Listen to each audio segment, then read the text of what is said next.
Dear students, I'm Dr. Rajkumari, Assistant Professor in Department of Physics, Government College, Barwala. In my lectures, I will cover Nuclear Physics of BSc 5th semester. These lectures have been prepared under the aegis of Directorate of Higher Education, Haryana.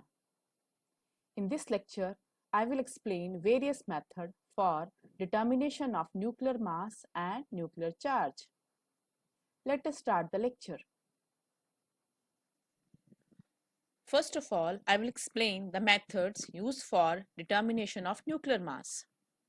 Nuclear mass is actually the mass or the weight of the nucleus only. Most of the elements have several isotopes. Since isotopes are the nuclei having same atomic number but different mass number, therefore every isotope makes contribution toward the nuclear mass. And this extent of contribution depends upon their relative abundance. Hence, the accurate measurement of nuclear mass is not an easy process. It is not possible by ordinary chemical methods based on physical and chemical properties. Accurate measurement of nuclear mass requires highly precise instruments such as mass spectrograph. A mass spectrograph is a device used to separate electrically charged particles according to their masses, and hence it is very useful to measure the masses of isotopes of the elements. In this method, firstly, all different isotopes of same elements are separated and then their masses are found individually. One of the most commonly used spectrograph is Bainbridge mass spectrograph. Katie Bainbridge of Harvard University in 1930 designed a mass spectrograph which is known as Bainbridge mass spectrograph for finding the masses of positively charged ion. The basic principle of Bainbridge mass spectrograph is based upon mass separation or isotope separation. This involves the dispersion of different particles under magnetic field. A velocity selector is also introduced for obtaining high resolving power and greater precision. The basic components of Bainbridge mass spectrograph includes a discharge tube for producing a beam of positive ions. Why positive ions are used here? Positive ions are found by removing electrons from the atom. So they are actually the positively charged nuclei. These positively ions produced here are of different masses and different velocities. Slits are used to get a collimated beams and to reject the unwanted particles. Electromagnets are used for producing magnetic field. Velocity selector allows only those positive ions to pass undeviated which have a particular velocity irrespective of their masses. A photographic plate is used to detect the selective positive ions.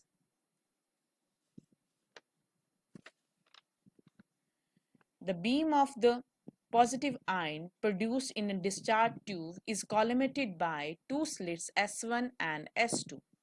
This collimated beam then passes through the velocity selector. Let us see what is going on inside the velocity selector. In the velocity selector, the electric field E is acting in the plane of paper, that is from X to Y direction. The magnetic field B is acting perpendicular to the plane of paper and directed inward. That is, the magnetic field B is directed inwards. Electric field is produced by maintaining these plates at suitable potential difference. Magnetic field is produced by an electromagnet represented by these dotted circles. Since electric force is equal to Fe is equal to QE, therefore the electric field will deflect the particles in its direction, that is in the y directions. So the beam will be deviated in the y direction due to the electric field. The magnetic force is given by Q is equal to V cross B. So according to the Fleming left hand rule, the index finger, it points in the direction of magnetic field which is acting inward. The middle finger points in the direction of current or the motion of the positive ions which is downward. So the magnetic force will act from y to x direction. That is, the beam will be deviated toward x direction due to the magnetic field.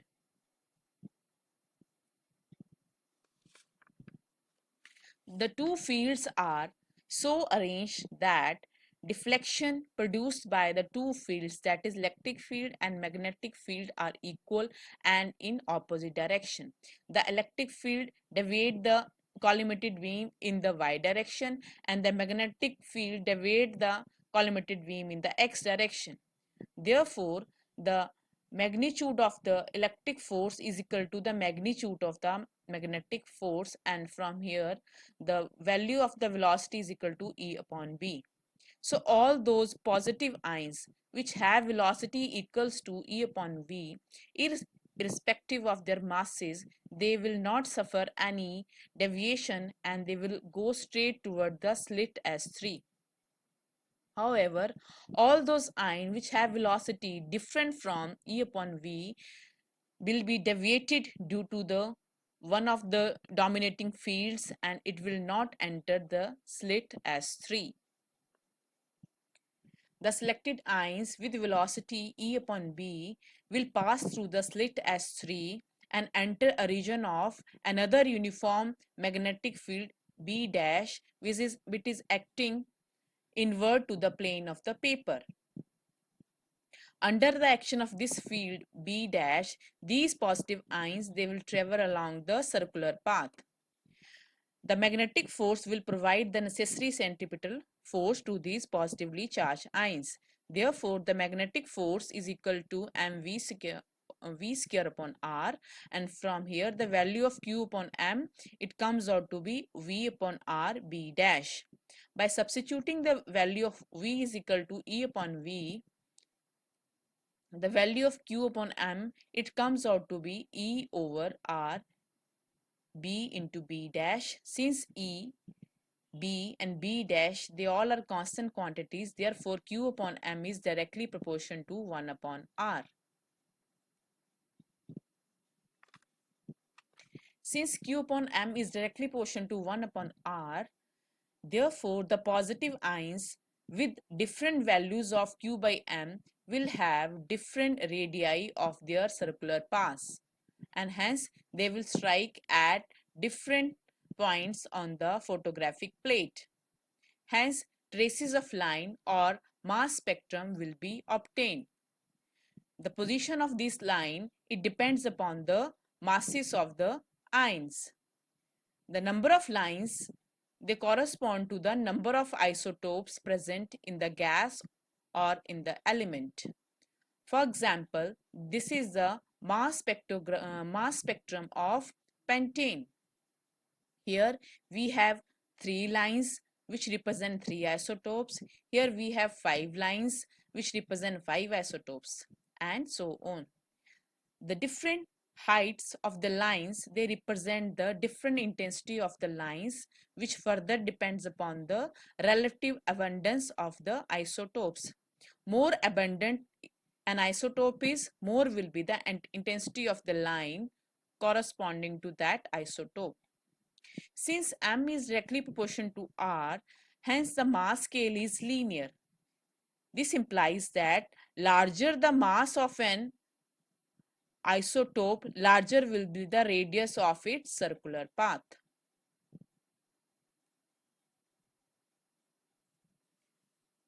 Hence, by finding the position of line on the photographic plate, the value of R can be found, and by using this we can find the value of Q by M. And if the value of charge Q is known, then we can find the value of mass M of that particular positive ion. The unknown mass M of an ion can be found by comparing the position of the line produced by that unknown mass with the position of line produced by a known mass. In other words, the ratio of radii of semicircular paths, it will give the ratio of the masses of the isotopes. So in this way, we can find the mass of any unknown positive ion. The sensitivity of Bainbridge spectrograph, it depends upon the area and the strength of deflecting magnetic field. The Bainbridge method, it used a very large field of 1.5 Weber per meter square over a semicircle of 20 centimeter radius. And this method is very accurate as the mass scale is linear. So this was all about the Bainbridge mass spectrograph. Another instrument used for the determination of nuclear mass is Bainbridge and Jordan double focusing mass spectrograph. It was designed by Katie Bainbridge and E.D. Jordan in 1936. It is actually the modified form of Bainbridge mass spectrograph. This spectrograph is known as double focusing mass spectrograph because this instrument provides both direction focusing as well as velocity focusing of the ions. Both electric and magnetic field are radial, and a low pressure discharge tube is used as a source of positive ions. Ions produced in the discharge tube, they enter the slit S1 and S2 with energy of 15 to 20 kilo electron volt. Then these ions are made to enter the radial electric field of about 1200 volt per centimeter produced between the two curved deflecting plates. While passing through this radial electric field, the ions, they move along a circular path of radius r, and they are deviated through an angle of 127 degree or pi by root 2. So therefore the electric force Q is equal to the centripetal force mv square upon r. From here Q into E into R is equal to half mv square.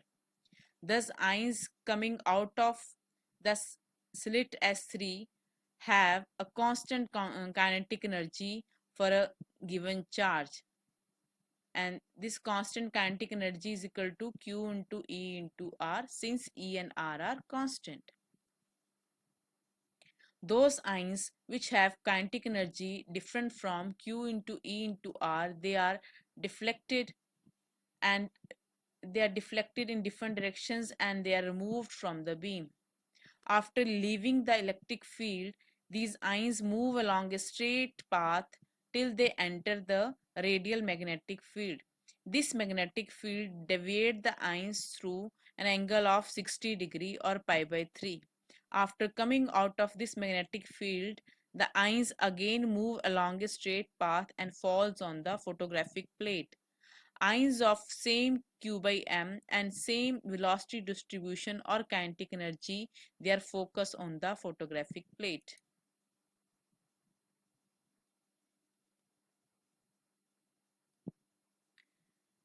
Bainbridge and Jordan double focusing mass spectrographs have few advantages. The mass displacement scale across the photographic plate is nearly linear over a large portion of the plate. It has very high resolving power. Due to simultaneous focusing of velocity and direction, it results in higher intensities. The images of plate are quite symmetric, and which help in measurement with a great accuracy and precision. This was all about the different methods used for determination of nuclear mass. Interested in another nuclear property, that is nuclear charge. Here I will explain the method used for determination of nuclear charge. Nuclear charge is a positive charge possessed by a nucleus and is given by plus Ze, where this Z is the atomic number. Nuclear charge gives an idea about number of peripheral electrons of an atom, the energy levels of the atom, as well as the chemical and the physical properties of the atom along with its spectral properties. Experimentally, two methods have been employed to find the nuclear charge. First method is based on the large angular scattering of alpha particle, and the second method uses X-ray spectrum. So I will explain the second method in detail. X-rays are EM waves of very short wavelength lying between 1 angstrom to 100 angstrom. X-ray spectrum consists of two distinct parts. The first is the continuous X-ray spectrum.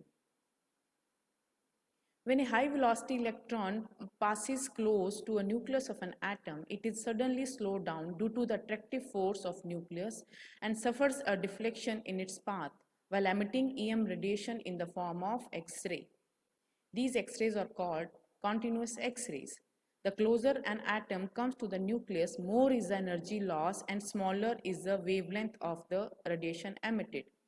Since X-rays, it consists of all the wavelengths lying between lambda minimum and infinity. Therefore, a continuous X-ray spectrum is produced. These are represented by these curves. The second is the characteristic X-ray spectrum. When a fast-moving electron collides with any of the orbital electron of the target atom and eject that electron, then the vacancy is filled by an electron from higher orbit. The difference in the two energy levels is emitted in the form of characteristic X-ray. These X-rays are represented by these sharp peaks in the continuous spectrum. These peaks, they lie at a particular wavelength and their position depends upon the nature of the target element. In 1913, Henry Moseley performed a systematic study of characteristic X-rays of nearly 45 elements using the crystal X-ray photographic method. He used these 45 elements one by one as a target in the X-ray tube. His detailed study of spectral line resulted in following conclusions. The spectral line of characteristic X-ray occur in different groups or series like K series, L series, M series, and so on. The group in the shorter wavelength region is called K series. Next to K series is the L series, which have longer wavelength as compared to K series, then M series, and so on. Another observed fact is that the wavelength of X-rays in the same series, say K series, produced from the element of higher atomic number Z is less than that produced from the element of lower atomic number. The relation in terms of the frequency nu is given by nu is equal to a Z minus b whole square, where this nu is the frequency of the characteristic X-ray, Z is the atomic number, a and b are constant, and this equation is called Moseley law.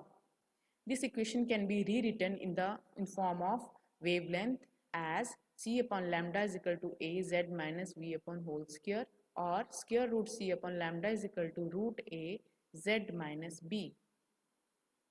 When a graph is plotted between square root nu or 1 upon square root lambda versus the atomic number Z, it comes out to be a straight line which do not pass through the origin and has some non-zero intercept. For K alpha lines, A is equal to 3 upon 4 RC, where R is called the Rydberg constant and C is the speed of light, and the value of constant B is nearly equal to 1. By measuring the value of wavelength of a particular X-ray line, say K alpha line, corresponding to this point, the Z value of this unknown element can be determined from this straight line graph. If we know the wavelength corresponding to a line, we can find the value of Z from this curve. Once the atomic number Z is known, its charge plus Z is also known. So in this way, we can find nuclear charge of any unknown target element using the Moseley law. Let us practice few numericals. The statement of numerical 1 is, The electric field between the plates of velocity selector of a Bainbridge mass spectrograph is 1200 volt per centimeter, and both the magnetic field B and B dash are of strength 0.6 Tesla. A beam of singly charged neon ions move in a circular path of 7.25 centimeter radius in the magnetic field B dash. Find the mass of the neon isotope. So in this numerical, we have been given an electric field of 1200 volt per centimeter and magnetic fields of strength 0.6 Tesla.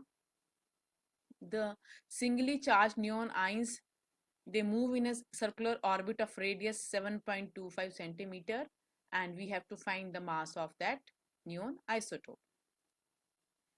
Now, since the neon ions are singly charged ions, therefore the charge on these ions is equal to plus 1 E, that is equal to 1.6 10 to the power 19 coulomb. Electric field is equal to 1200 volt per centimeter, which can be expressed as 12 into 10 to the power 4 volt per meter. Magnetic field V is equal to 0.6 Tesla. Radius R is equal to 7.25 centimeter or 7.25 10 to the power minus 2 meter. Since velocity selector allows only positive ions of a particular velocity, V is equal to E upon V. Therefore, the velocity of these ions can be calculated by substituting the value of electric field and magnetic field, and this value comes out to be 2 into 10 to the power 5 meter per second. When these positive ion of this velocity, they comes out of the velocity selector and enter the magnetic field B dash, which is here equal to B, so they will experience the magnetic force. This magnetic force will provide them the necessary centripetal force so that they can move in a circular orbit. So by using these equation, that is magnetic force is equal to centripetal force, the value of mass is equal to QRB upon V. So by substituting the value of Q, R, B and V, the value of mass M, it comes out to be 3.48 into 10 to the power minus 26 kilogram. So we know that the mass number A can be given by total mass divided by mass of a nucleon. The total mass we have already calculated as 3.48 10 to the power minus 26 kg, and the mass of a nucleon is approximately 1.66 10 to the power minus 27. So by substituting this value, the mass number A, it comes out to be 21. So therefore our neon isotope is neon 1021. The next numerical is the velocity selector of mass spectrograph consists of an electric field E is equal to 40 kilovolt per meter perpendicular to a magnetic field of 0.08 Tesla. A magnetic field of same magnitude is applied to deflect the ions of lithium that pass into this region after velocity selector. If the radius of the path of one of the isotope is 39 centimeter, find the mass of that isotope. So in this numerical, we have been given an electric field of E is equal to 40 kilovolt per meter. The strength of both the magnetic fields is 0.08 Tesla. The positive ions are of lithium, and one of the isotope, it follow a circular orbit of radius 39 centimeter. So we have to find the mass of this particular isotope in this numerical. So while passing through the velocity selector, ions of a particular velocity v, they experience equal force due to electric and magnetic field. Therefore, the electric force is equal to the magnetic force, and therefore the value of velocity is equal to E upon B. By substituting the value of E is equal to 40 kilovolt per meter and B is equal to 0.08 Tesla, the velocity of these ions, it comes out to be 5 into 10 to the power 5 meter per second. When these ions of this particular velocity, they comes out of the velocity selector and they enter the another magnetic field B dash, then this magnetic field exert magnetic force which provide them necessary centripetal force, and they follow a circular orbit of radius 39 centimeter or 0.39 meter.